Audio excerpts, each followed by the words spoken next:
Olá, e vamos falar de felicidade? Felicidade é uma palavra contemporânea, você sabe, né? Há muito poucos anos nós estamos preocupados com isso. Nesse nosso sistema capitalista, os nossos índices, né? São índices de lucro, quanto crescemos, como que a economia foi, se ela foi para cima, foi para baixo, qual é o valor do dólar, a bolsa e etc, e etc. Felicidade não estava nem no nosso cardápio, né? Não me lembro dos meus pais ficarem preocupados com a minha felicidade. Eles ficavam preocupados com o meu bom comportamento. Felicidade estava meio longe aí dessa busca. E foi em 2012 que a ONU escolheu essa data para ser o Dia Internacional da Felicidade. A intenção é que a gente pense um pouco nesse assunto, né? Pelo menos tem um dia em que o mundo inteiro, ou então muitos países, muitas pessoas falarão sobre a felicidade, o que é, como é. E aí a gente vai sair um pouco dos índices econômicos, é para falar um pouquinho mais, né? Além do nosso PIB, né? É para falar sobre o produto interno da felicidade. Começamos agora a pensar que será que vale a pena só ter dinheiro e não ser feliz? O que nos impede de ser feliz e ter dinheiro? Como é que a gente faz essa mistura? Então, nós vamos bater um papinho em cima de perguntas que sempre me fazem. Quero ser feliz, mas no fundo nem sei direito o que é felicidade. Pois é, a gente aprendeu, né, que felicidade é ter. Então você tem que, para começar, ter objetivos. Depois você tem que ter metas. E o objetivo não é ser feliz pela própria felicidade, né? O objetivo é ter. E aí fica assim, eu vou ser feliz quando eu casar, quando eu tiver filho, quando eu me formar, quando eu tiver o meu escritório, o meu consultório, o meu primeiro emprego, a casa da praia, o carro, o barco. E aí eu vou pondo conquistas materiais para ser feliz. E as pessoas estão começando a entender que isso não basta. E nós vamos sempre comentar que estamos vivendo e vivemos e fomos criados dentro de um sistema capitalista. Portanto, ter é algo para nós muito importante. Então, esquece que não é para ter, que é para morar uma choupana, né? Um amor e uma choupana. Não, vamos na real. É muito bom ter os benefícios e as gratificações materiais que o dinheiro pode nos dar, né? Então, porque estamos aqui dentro desse sistema e somos criados por ele. Então, tá tudo certo. Não estamos abrindo mão de ter dinheiro. Mas a pergunta é, fora isso, fora ter coisas e não ficar satisfeito, fica, né? Super legal quando você pega a chave da casa, a chave da outra casa, e aí você morava numa casa e tem um apartamento, tem um apartamento que foi para casa, e agora uma casa na praia, e é super legal. Mas quanto dura essa sensação, né, de prazer? E aí, então, a pergunta não sei nem direito o que é felicidade. Bom, em seguida as pessoas me perguntam assim, felicidade é sentir alegria o tempo todo ou é outra coisa? Bom, eu vou juntar as duas perguntas porque, do meu ponto de vista, né, aquilo que Heloísa Capelas acredita, como é que eu vou garantir para você que eu vivo em estado de felicidade? Para começar, é um estado. Então você não está feliz aqui, ó, é viver uma alegria o tempo todo? Não é. O estado de felicidade é você ser ou se sentir ou estar orgulhoso de ser quem se é. Se eu tenho muito orgulho da pessoa que eu estou me transformando, porque não está pronto, eu estou em processo. Se eu tenho orgulho da minha história, daquilo que eu venho entendendo, de como eu estou conseguindo a minha maturidade, de que jeito é que eu tenho me relacionado com a vida, com as minhas conquistas, com os meus parceiros, com as pessoas que estão à minha volta, com as coisas, como eu tenho me relacionado com tudo o que me acontece. E eu tenho orgulho disso, desse meu caminho de transformação. Então, nesse sentido, eu vou dizer para você, é um estado de felicidade constante. Isso não significa que eu tenho alegria o tempo todo. Porque a alegria, ela depende de acontecimentos.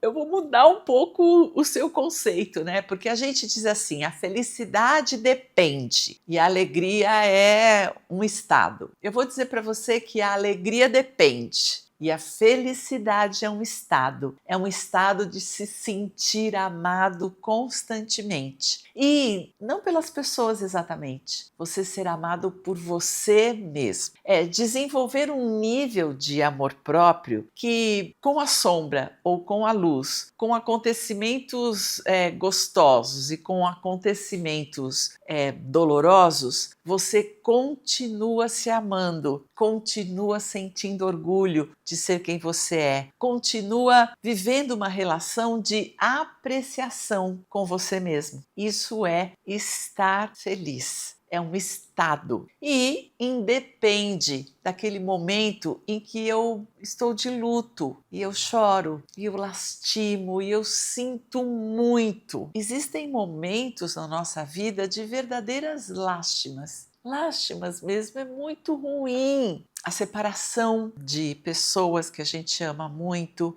a morte de entes queridos, e eu vou incluir pets nesses entes queridos, a perda de um emprego. Então existem momentos de luto que precisam ser vividos com lágrimas. São momentos de muita dor. Isso não impede o meu estado de felicidade. Muito pelo contrário. Aliás, viver o luto e me dar a oportunidade de chorar, me dar a oportunidade de lastimar esse momento, de sentir muito, às vezes pelo outro. O luto é do outro, mas você está tão próximo ao outro que acaba sendo partilhado essa dor e está tudo bem, porque por amor eu posso sentir compaixão pelo outro e sentir e lastimar muito a dor do outro e sim ficar triste por isso. Isso não significa que eu não estou feliz, orgulhosa de estar vivendo esse momento do jeito que eu estou vivendo, olhando para mim com apreciação, olhando para mim,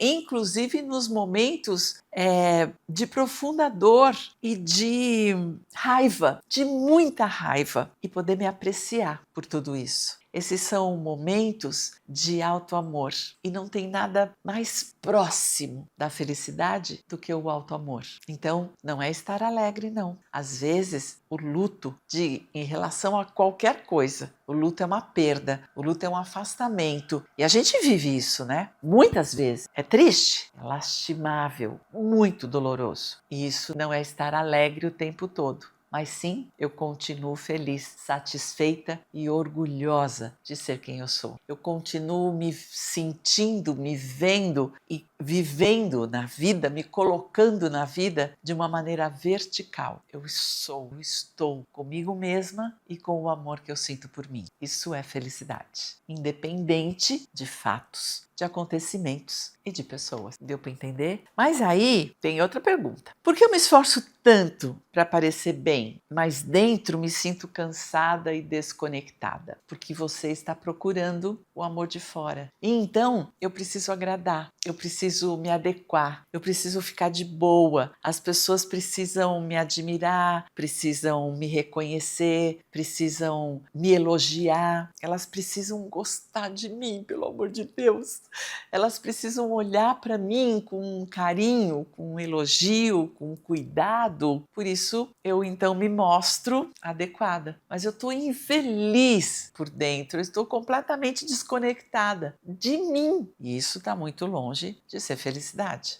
Você pode mostrar o seu sorriso, a sua simpatia, a alegria de ser quem você o prazer de estar naquela ou naquela outra companhia, como é gostoso ser quem você é. Isso tudo é bom de você mostrar, mas também faz parte mostrar a sua indignação, mostrar a sua indiferença, ou mostrar a sua raiva, mostrar a sua tristeza, a sua insatisfação. Sim, nada disso te qualifica como ser humano melhor ou pior. É o que você está vivendo. E as nossas emoções, seja lá quais forem, são preciosas. O que fazemos com elas é que pode nos machucar ou machucar alguém. Isso é estado de autoconhecimento. Quando eu estou em processo de autoconhecimento, eu posso sim viver todas as minhas emoções, mas posso me dar conta de que algumas delas me fazem mal e outras preciso adequar e outras ainda eu posso contar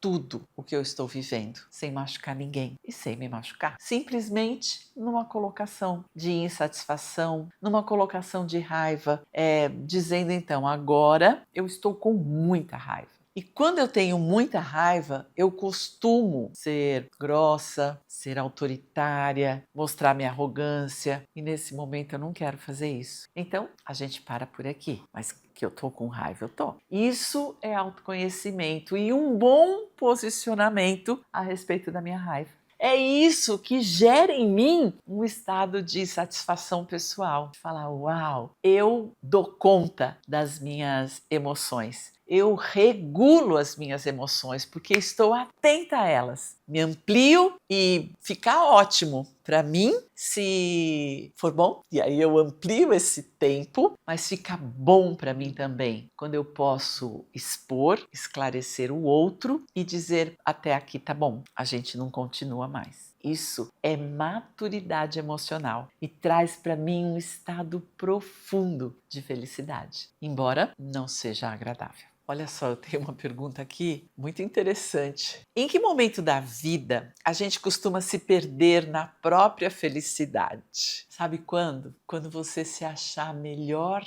do que alguém.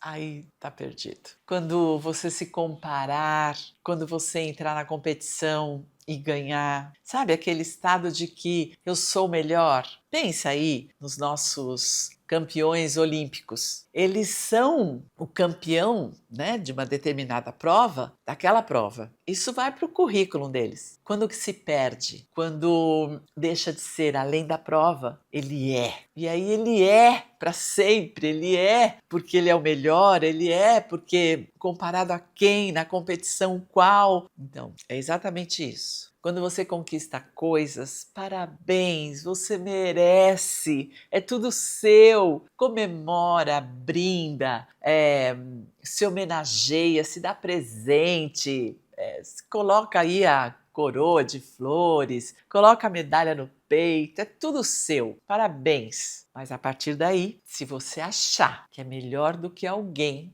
na vida, como ser humano, a tendência é perder essa felicidade. Porque a gente é muito bom, a gente conquista coisas específicas. É um campeonato, é de uma habilidade que você tem, desenvolveu, treinou e aí você merece a medalha. Mas é só isso? Um pedaço de você. Quando você começar a se achar, aí, cara, esse é o momento ruim de nos perdermos na felicidade. Porque o próximo tombo, a próxima competição, pode ser que você caia logo na largada. E daí? E daí você vai ser o pior? E daí você vai se maltratar? E daí você vai se chicotear? E daí, não é? Quando a gente está no estágio de entender que sim, eu vou competir, eu respeito os meus colegas de competição e nós somos todos iguais. Todos estamos aí na maratona ou estamos todos numa competição olímpica na vida. Todo mundo igual. E sabe o que nós queremos? Amor. Nós estamos correndo atrás de amor. Se corremos todos nós atrás de amor, quem é melhor de quem? Do que você está falando? Estou falando de amor. Não tem competição, não. Nós estamos todos fazendo o nosso melhor. Então não se perde na felicidade, não. Vai ser feliz só. E agora vem a pergunta, né? Que eu já estou falando, mas a pergunta é: qual é a relação direta entre felicidade e autoconhecimento? E é direta mesmo. Quanto mais autoconhecimento você tem, mais estado de felicidade você entra. É porque quando você sabe de você, você conhece os seus buracos emocionais, você sabe o que fazer com eles, você aprende a regular todos os seus sentimentos, as suas emoções estão na sua mão e você tem a habilidade de regulá-las. Nossa, isso é de uma felicidade. Mas para chegar nisso, você precisa saber de você, precisa conhecer todos os seus pedacinhos. E É uma vida inteira fazendo isso. Não tem fim. A maior competição da sua vida é ganhar amor próprio. E ninguém chega no fim dessa competição, porque o autoconhecimento é um processo. E quanto mais você sabe de você, mais satisfeito você está com você, mais vontade de abrir mais caixinhas, mais pedacinhos a seu respeito você tem. E é sempre processo. Nós somos múltiplos, nós somos plurais, somos muitos. Não dá para terminar de nos conhecer numa única vida. Não dá. Então, vamos aí. Vamos para a competição do amor próprio, mas vamos sabendo que ninguém recebe a medalha nessa. A beleza dessa competição é que ela vive e que ela acontece todo dia. É isso. Todo dia um pouquinho. A gente vai atrás de estar um pouco mais feliz. Viver um pouco mais de estado de felicidade. Todo dia um pouquinho. É uma competição que o presente e as medalhas e o troféu a gente vai pegando no caminho. É uma delícia, acredita em mim. Quais comportamentos mais sabotam a felicidade? Os comportamentos de comparação. Nossa, o que mais tira você do eixo é você se achar melhor ou pior que alguém. Melhor você está num nível de arrogância e completamente desconectado do seu melhor, que é a sua humanidade.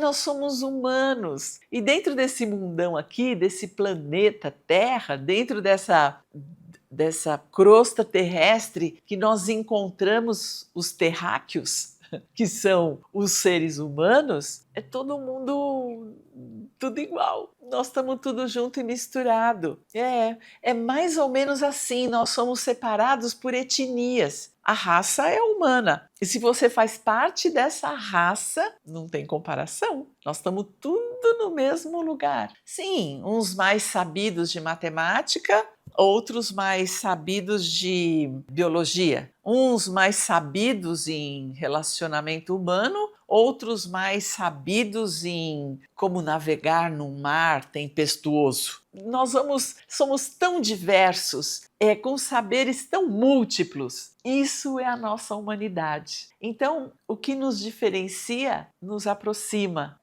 O pior que você pode fazer é se achar um ET, porque isso vai sabotar completamente a sua felicidade. Você sabe que nós somos seres relacionais? Nós nascemos assim. Eu não sei por que é assim, eu só sei que é assim. E o que nos deixa mais feliz é estar com o outro. E toda vez que nós classificamos, toda vez que comparamos, toda vez que nos separamos do outro, nós sabotamos nosso estado de felicidade. E aí vem a próxima pergunta, olha só. Qual a relação entre perdão e felicidade? Quanto mais você perdoa, mais junto do outro você está disponível para ficar. Portanto, mais feliz. Se nós nascemos para ficarmos todos juntos e misturados, estar com o outro é uma delícia. Olha, nós já nascemos de dois, justamente porque não nascemos para ser sozinhos. Nós precisamos de abraço, nós precisamos de afeto. E a gente não troca essa necessidade por uma outra coisa. E aí, quando a gente está muito magoado e com muita raiva do outro, a tendência é nos fechar e nos afastar. E para não nos machucarmos, nós ficamos sozinhos. Nós nos tornamos autossuficientes. Não precisamos de ninguém. Nossa, e daí somos tão infelizes, tão doentes. A doença mental começa aí. Então perdoa. Perdoa para viver bem com o outro. Sim, é verdade. Tem pessoas que vão nos machucar constantemente. Sim, dessas você precisa se afastar. Mas ficar sozinho para não encontrar ninguém e não correr nenhum risco para que nada te aconteça, olha que longe da felicidade você está, porque nada vai te acontecer. Como é que dá para ser feliz assim? Como é que dá para ser orgulhoso de ser quem você é? Um ser humano onde nada acontece? Um ser humano desconectado e vazio? Não dá para ser feliz. Então, está no cardápio. Quer ser feliz? Coloca aí. Tem uns passos. O primeiro deles é autoconhecimento. E sem dúvida nenhuma, o mais importante é o perdão. Sem perdão, não há felicidade. Sabe por quê? Porque o perdão começa por si mesmo. Primeiro eu me perdoo e aí eu perdoo o outro. Aí dá para viver muito bem comigo e encontrar pessoas incríveis ao longo da vida. Ao invés de não acontecer nada com você, você se expõe ao risco. Afinal de contas, você sabe como regular as suas emoções. E acredita em mim, se você se posiciona com felicidade, o outro não dá conta de te maltratar. É ele que recua. Experimenta. E aí eu vou para a próxima. Nunca encontro ninguém que me faça feliz. Qual o meu problema? O seu problema é que você fica procurando fora. Esse é o seu grave problema. Ninguém vai te fazer feliz. Existem pessoas incríveis que ampliam o nosso estado de felicidade. Elas são tão extraordinárias que trocar com elas é tanto aprendizado, é uma curtição, é uma troca de sentimentos, mas não está na mão delas não, porque elas têm direito de sentir o que elas quiserem. E de repente, elas estão sentindo raiva e nós estamos no maior amor. Não ficamos por um tempo sem sintonia. Não está na mão dela te fazer feliz, está na sua. Então, para de procurar fora e olha para dentro. Você vai encontrar a pessoa mais importante da sua vida e aquela que verdadeiramente vai te fazer feliz. Uma outra pergunta que me fazem sempre e bem interessante é: por que pessoas bem-sucedidas ainda se sentem vazias e infelizes? É porque a gente está entendendo diferente o que é bem-sucedido. Bem-sucedido na vida acadêmica, na financeira, na profissional.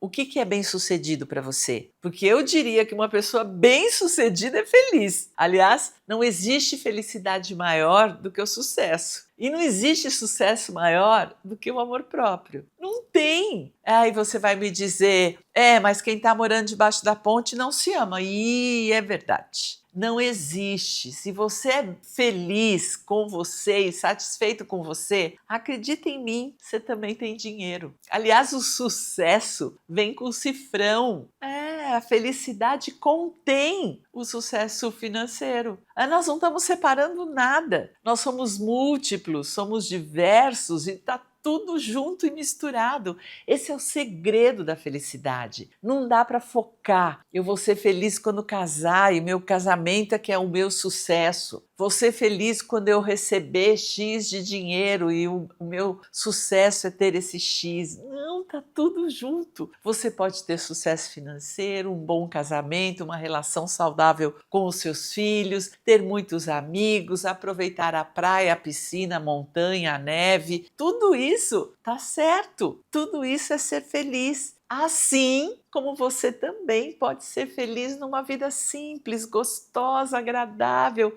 porque é a sua escolha. Quem decide o que vai te trazer estado de felicidade, quem decide qual é o seu nível de auto-amor, de respeito, de apreciação de você, é você. Você é que vai colocando ingredientes aí nesse estado de felicidade. Ser feliz não é ter. Ser feliz é ser. E ser contém o ter. Ser tá tudo. Eu sou. Isso significa que eu sou e eu posso ser. Eu sou bonita, eu sou velha, eu sou rica, eu sou mandona, eu sou amorosa, eu sou gentil, eu sou brava. Eu sou. Isso, eu me aprecio por isso e isso me traz um estado constante de felicidade. O que significa escolher a felicidade todos os dias? Acho que está respondido, né? Significa que você vai ficar feliz todo dia. E lembra, estado de felicidade não é alegria. Você tem direito de ficar triste e entrar em luto, seja qual for o motivo, e continuar feliz. O que você diria para quem acredita que não nasceu para ser feliz? Ei, começa a acreditar em outra coisa. Deixa eu te contar. Nosso cérebro, ele mente. É função dele. Faz parte de inúmeras funções que o nosso cérebro tem. Uma delas é nos contar mentiras. E ele acredita no que você quiser. Se você quiser acreditar que não nasceu para ser feliz, vai aí, porque você não será feliz. Mas se você quiser acreditar, se conta essa mentira, mas conta de uma maneira tão eficaz que você começa a acreditar. E aí, a hora que você acredita, adivinha o que acontece quando você acredita que merece felicidade? Chuta e depois me conta. A gente fala de felicidade e fica parecendo utópico ou fica parecendo uma teoria. E aí as pessoas falam, sei, mas como é que efetivamente eu faço isso? Essa foi a pergunta que eu me fiz há muitos anos atrás, porque eu tinha uma vontade de ser feliz, mas não sabia como. E eu vou te contar um segredo. O meu pai dizia, quando eu era pequena, e eu acreditava em tudo que ele dizia, que, primeiro, duas coisas. A felicidade não é desse mundo. Então, não era aqui, neste mundo que eu vivo, que era para ser feliz. E outra coisa muito complementar a essa fala do meu pai, ele dizia, mas nós não nascemos para ser felizes. Claro que era dentro de um contexto, né, daquilo que ele acreditava, e eu vou dizer para você, meu pai nunca foi feliz. Embora fosse um homem muito alegre e tenha encantado a nossa vida, nunca foi feliz. Porque ele de verdade acreditava que a felicidade não era desse mundo. Era preciso ir para outro mundo para dar uma chance à felicidade. E quando eu cresci sem saber e fui levando essa ideia. E eu cresci sem saber que eu estava levando essa ideia. Eu parei de me preocupar com felicidade. Eu tinha funções, eu tinha obrigações, eu tinha trabalho, eu tinha serviço e eu tinha momentos de bem-estar. Momentos em que eu podia comprar uma roupa nova, momentos em que eu podia passear, momentos que eu podia descansar, mas a vida mesmo era de obrigações. Porque juntando isso, a minha mãe ainda dizia, primeiro a obrigação, depois a devoção. Então, juntava que essa vida não era para ser feliz e a minha mãe dizia que era a primeira obrigação, eu virei uma mulher fazedora. E aí eu tinha muitas obrigações. Não pensei nessa tal felicidade. Até que eu me encontrei muito infeliz. Nesse momento, eu tinha uma sensação de que eu não fazia nada certo. Onde eu punha a mão, dava errado. E eu tinha um esforço danado de primeiro fazer bem feito, depois não parar de fazer. E eu achava que alguma coisa ia dar certo, né? Nada dava. Imagina você que eu cheguei a ficar muito feliz quando o balanço do banco onde eu trabalhava batia, porque eu era contadora lá. Porque aquilo ali eu sabia fazer e daí, quando o débito e crédito dava a mesma coisa, eu dizia, uau! Ufa, alguma coisa funciona na minha vida. Para você ter uma ideia de que nada mais funcionava, onde que eu tinha reduzido o meu lugar de satisfação. Foi aí que eu fui atrás dessa tal felicidade. Quando eu me dei conta que eu era muito infeliz. E aí eu fui atrás de e agora? Como que eu faço o caminho para ser feliz? E alguém no caminho, no meu, me contou que existiam pessoas que eram felizes, mas elas tinham feito um caminho do autoconhecimento. E foi atrás disso que eu fui. E é atrás disso que eu tô até hoje. Há mais de 40 anos eu tô por aí, num caminho de autoconhecimento. E daí, acho que pouco mais de 14 anos, acho que ainda não chegou aos 15. Eu nunca sei direito em que data foi que eu lancei o mapa da felicidade. Eu descobri um mapa. Tem como sair dessa sensação de que eu não chego nunca nessa felicidade, nesse cansaço de buscar e não conseguir, tem um caminho. E aí, a hora que eu descobri o caminho e cheguei num lugar de muita satisfação pessoal, eu descobri que tem um mapa. E que eu tinha o mapa. E eu tinha o mapa mapa há mais ou menos uns 20 anos, sem saber que eu tinha o mapa. Eu só descobri num outro momento de muita dor na minha vida, onde eu me perguntei, caramba, eu vou começar tudo de novo nessa hora. Me veio um clique. Eu não preciso começar tudo de novo. Eu já tenho. É só usar aquilo que eu já sei. Autoconhecimento. E aí eu consegui, com aquilo que eu já sabia e com o caminho que eu vinha fazendo pelos últimos 20 anos, eu consegui montar um mapa. Todas as vezes que eu consigo coisas bem legais, elas vieram de uma grande dor. Sabe aquela dor que você sente e diz, e agora? O que é que eu faço com isso? Porque essa é a pergunta inteligente do autoconhecimento. Não tem conserto fora. Não tem ninguém para te tirar a dor. Porque quem a está sentindo é você. E do seu jeito, porque é você que está vivendo aquilo que você está vivendo. Os fatos, cada um dá um tipo de significado. Então, a mesma situação, para uma pessoa pode ser, tá, tudo bem, tá tudo certo. E para outra pode ser uma dor dilacerante. E foram nesses momentos de dores avassaladoras é que eu coloquei a teoria na prática. E tudo começa assim. O que eu faço com isso? Porque eu já sei que eu tenho recursos, eu já sei que eu valho a pena, eu já sei que o que eu estou vivendo é só um pedaço de todo o plural que eu tenho direito, eu já sei que dá para começar pelo primeiro passo. Isso é o que o autoconhecimento me dá. Clareza de que eu posso voltar, começar com o primeiro passo de novo. Outra vez e mais uma vez e novamente. Nunca mais é a mesma coisa, mas o caminho está traçado. É só voltar lá. Começa de novo. Um dia de cada vez, um pedacinho de cada vez, você já sabe. E aí, o que é que você vai fazer com essa dor? Ela vai sarar. E você vai resgatar o estado de felicidade. Já está aí dentro. Eu já tinha aprendido. Por isso é o mapa. Você pode fazer esse mapa quantas vezes você quiser. Vai e volta, vai e volta, vai e volta. E cada vez que você refizer, você vai encontrar um outro pedacinho. Sabe aquela montanha que você não viu? Aquele rio que você nem parou para pôr o pé? Aquela pedrinha que está brilhando que você fala, olha, eu não tinha visto. Aquela florzinha que estava em botão e agora está desabrochada. Aquela árvore que você viu em arbusto e de repente é uma árvore gigantesca. As paisagens todas mudam, mas o caminho é o mesmo. Por isso é um mapa. Faz quantas vezes você quiser. O resultado? Auto-amor. Depois de auto-amor, felicidade.